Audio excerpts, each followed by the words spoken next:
A naše priče iz muzeja nastavljamo sa jednim arheološkim draguljem.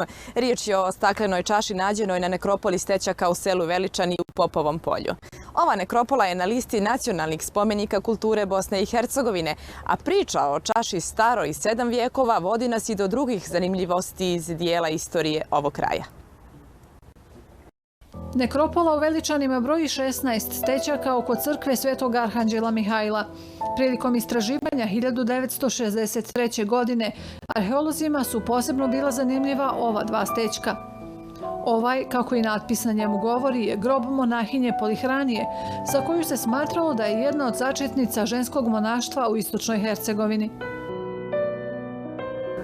Najvažniji od svih tih stećaka vjerovatno bi trebalo da bude stećak monahinje Polihranije, jer se na njemu nalazi jedan transkript u kome dobijamo više podataka o hunskoj vlasteli iz 14. vijeka koja je tu živjela i u stvari na natpisu se govori o gospođi Radači koja je bila supruga župana Nenca Čihorića, koji je nažalost preminuvši mlad, nju ostavio također mladu i ona se zamonašila i uzela ime Polihranija. Ispod stećka smještenog tik uz monahinje Polihranije nađena je staklena čaša, jedno od rijetkih sličnih otkrića na ovom prostoru. Pretpostavlja se da čaša potiče iz 14. vijeka.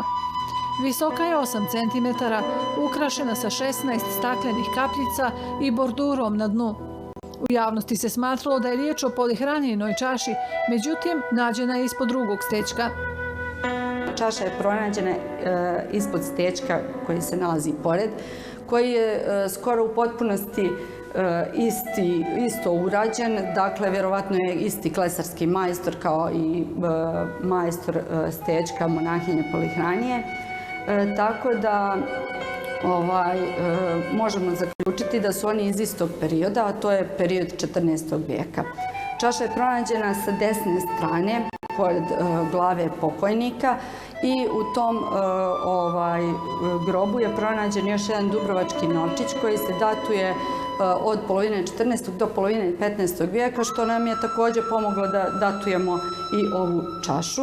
Samo porijeklo ovog izuzetnog pronalaska bilo je zagonetka za arheologe koji su dugo istraživali odakle bi jedan ovakav predmet iz 14. vijeka mogao poticati. Ono što je interesantno da su se istoričari umjetnosti dugo vremena mislili oko porijekla ove čaše i Ljubinka Kojić i Marijan Mencel, istoričari umjetnosti koji su radili na istraživanju porijekla ove čaše, su u početku bili u nedoumici da li je čaša njemačkog porijekla, zatim se mislilo da se radi o Murano staklu.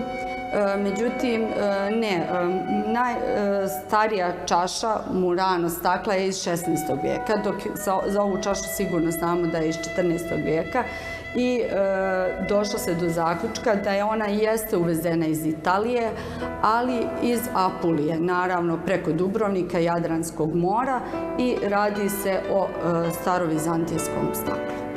Neobična čaša za sada nije dostupna za javnost jer se u muzeju priprema renoviranje arheološke postavke.